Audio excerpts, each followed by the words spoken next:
Genesis chapter 13. Naghiwalay sina Abram at Lot. Mula Egypt, nagpunta sa bandang south ng Kanaan si Abram at ang asawa niya. Dala ang lahat ng ari-arian niya. Kasama din niya si Lot. Mayamang-mayaman na doon si Abram. Marami na siyang tupa, kambing at baka, pati mga silver at gold. Mula sa Negev, tumuloy siya sa paglalakbay hanggang makarating siya sa Bethel. Nakarating siya sa lugar sa pagitan ng Bethel at Ai kung saan siya nagstay at nagtayo ng altar dati. Sa lugar na yun, nag-worship si Abram kay Lord. Si Lot na kasama ni Abram ay may sarili ring pamilya at mga alipin. Marami rin siyang mga tupa, kambing at baka. Kaya hindi na sila kasya ni Abram sa lugar na pinapastulan nila.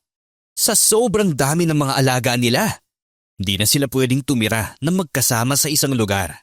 Nag-aaway-away na rin yung mga shepherd ni Abram at yung mga shepherd ni Lot.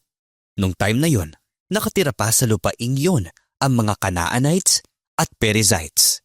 Tapos, sinabi ni Abram kay Lot, "Magkamag-anak tayo. Huwag sana tayo mag-aaway.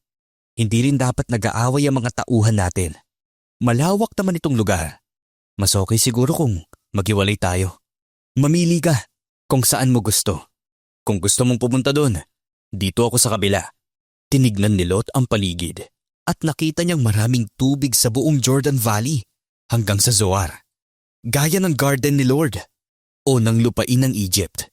Nangyari ito bago wasakin ni Lord ang Sodom at Gomorrah.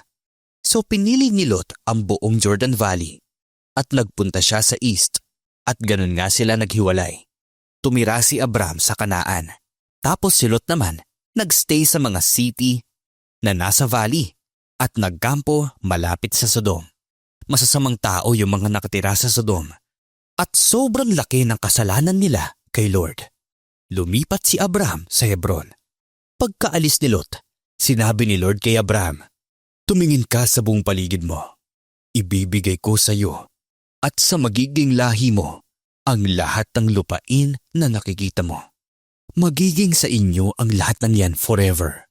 Pararabihin ko ang lahi mo. Sing dami ng alikabok sa lupa. Hindi sila kayang bilangin ng kahit sino. Sige, lumakad ka. Ikutin mo ang buong lupain kasi ibibigay ko sa iyo lahat ng yan." So lumipat si Abram at tumira siya malapit sa mga banal na puno ng Mamre na nasa Hebron. Tapos, nagtayo siya doon ng altar para kay Lord.